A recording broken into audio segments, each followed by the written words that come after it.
Oh yes, let's be having it. It's Marvel Contest of Champions news for Monday, the 11th of February 2019. Hopefully having a good start to the week. Hopefully you're grinding out whatever you're grinding out. But let's jump into the news stories at large today. Our first story begins with this. Have you ever wondered what initials, acronyms and other types of stuff what people say like, hey, I don't understand a word of that? Well, Hamin has got you covered with this lovely post here. This goes through a long list of things which players were saying, and well, new players to the game go, I have no idea what you mean. What's a BB when it's a home? What's NERF? What's this? What's that? Oh, and LOL doesn't mean laugh out loud, it means Labyrinth for Legends. All this stuff is covered in this fantastic little post here.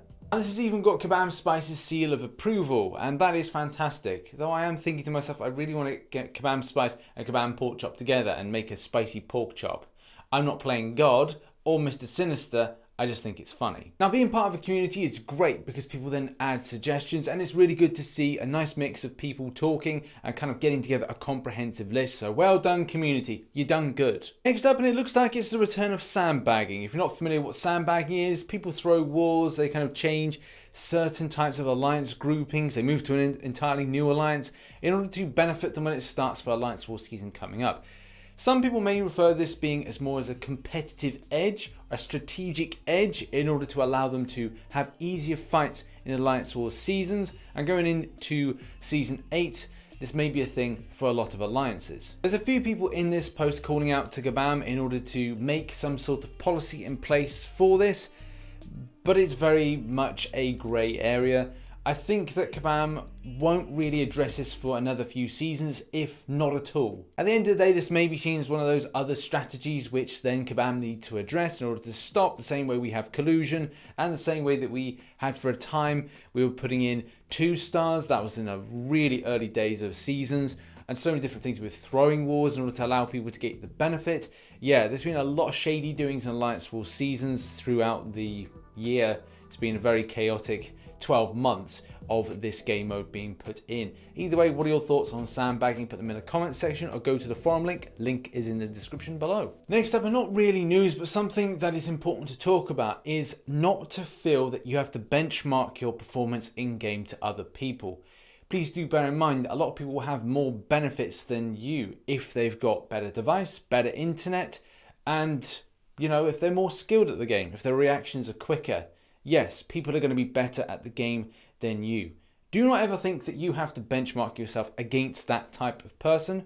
Do the game your own way. Take your time and do it so you're less stressed about the game. That's why at times, and the whole meaning of this post is, take a break. Game burnout does happen from time to time. I have addressed this in myself. I have burnt out several times, usually about a quarter a year. So once every 3 or 4 months, I then go, okay, I can't really be playing the game anymore, and I take about a month off. It then allows me to reassess, get more interested in the game more, and then go, right, I want to come back in again. And in that time, I'll probably only do Alliance Quest and Alliance Wars, and yeah, that's not completely keeping myself away from the game, but it means that I'm not doing quite so much on event quests, arena, and other stuff that maybe is a bit too repetitive and just numbs my brain. So do bear in mind, time to take a break is always important. Try and do something else in your life. Go and do something in the garden, go out for a walk, do something that allows you to be inspired to come back to the game or play another game. Just depends what you might find, but try and take a break from time to time. Next up, and it looks like unfortunately Ghost Rider has met the same fate, seal, as Domino. In that, based on changes and reworking of descriptions and the way things are written, have now affected the character. What's happened? Well, if you look at the heavy attack, you're able to life steal, and it's for 6.75 seconds. But wait, this has now gone down to 6. And even though someone mentioned that this was a change based on what they put on the change log, the fact is, well, it doesn't show any values. So the issue is, we didn't really know how much of an impact it would feel like, though it isn't actually an impact. Yeah, because in fact, it hasn't actually changed. In game, it's a lower time frame. Though we haven't been getting for 2.5 years the full output of seconds of the bleed, the damnation effects, and as well the health. We're meant to be healing more, which sounds crazy, and Griff puts together the full kind of minutiae of the seconds that we've kind of gained and kind of lost. odd, isn't it? And this is the point that everyone loses their mind, and Caban Mike has to step in to really kind of clear the air. He says, "We always try our best to ensure that the information that we share with you is accurate as humanly possible. While we are human, and humans make mistakes, there's so much new content coming out constantly that it's not always possible for us to go back and catch mistakes in older content. Ghost Rider hasn't changed, and although I understand the frustration, when we discover a mistake, we have to fix it. Ideally, we would make it work as described, but for the sake of game balance, we cannot always do that." And it was at that point that then people opened up the floodgates to then respond back to Caban Mike. And yeah, there was a lot of criticism. You go to link in the description and have a look at the responses before the forum post is closed, because yeah, it's been closed. I don't think it was cool using the argument of in-game balance, especially when you consider you've got overpowered defenders, overpowered offensive champions. And does Ghost Rider come up to be either or either? No. So talking about balance is another thing. So yeah, what would he be like if he had those full things? I don't think it'd be too much of a difference, but I could be completely wrong. Have your say in the comment section, because hey, you can't have a say like on the forum post because it's closed. Next up, and let's talk about Parry, because that's something that Dave is investigating. He's done a video on this, link is in the description below. And he's outing Caban on some sort of things of how the mechanism works and the timing, which I think is the big moral of the story. Though at times you feel that you've timed it correctly, and Caban says, no, no, no, you take damage, or no, no, no, you go into block. More likely for me, when I try and do the parry and it doesn't seem to work, I just find that my block gets broken, which if you're doing a parry, you should be in a block rather than having your parry and block broken to then be hit. It's kind of weird. Lots of people have commented on this particular forum post. Go to link in the description to have your say as well. And they give experiences of where this has been a problem. Event quest, alliance quest, so many different things. Caban Lyra first off saw this and said, I'm going to take this to the game team. This then got a response. The team has taken a look at this and wanted to share some insight. As you know, Parry is very timing specific, and the timing window to activate it is extremely small. How it works is that after the player presses block, a small timing window begins that will allow parry to trigger. If an attack is blocked during the very small window, the parry will activate.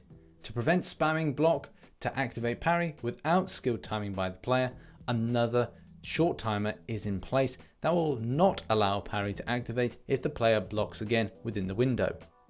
This very specific timing required to activate parry is why you see results like those in your video.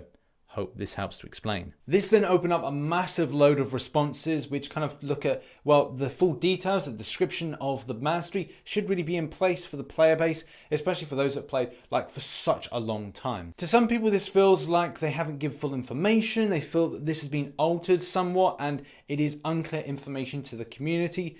It does seem that in the past that some sort of improvements have been made to the parry mastery. I don't know how long this forum post is going to be up, whether or not it'll be closed.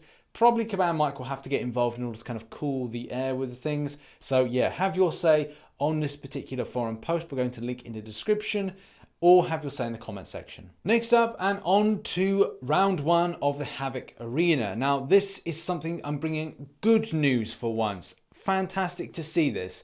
The arena scores are now at a more balanced level. So this is positive for anybody that wants to do arena grinding, and the days of arena bots may be behind us. Very early reports indicate a 1.6 mil for Mr. Yondu, which goes close to what I predicted on the midweek.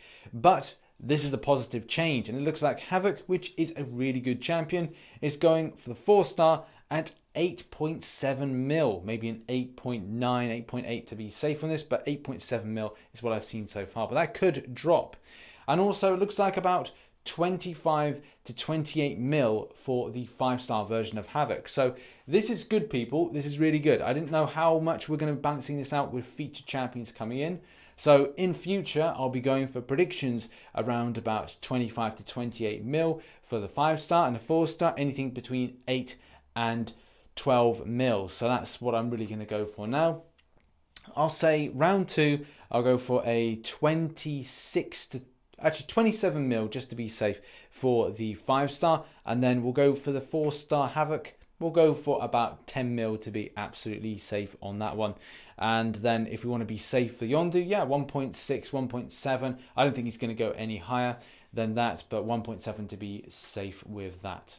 That has been your Marvel Contest of Champions news for Monday, the 11th of February 2019. If you enjoyed the news today, hit that like button and subscribe for more Marvel Contest of Champions based content. Don't forget to catch the live stream at 1900 hours GMT.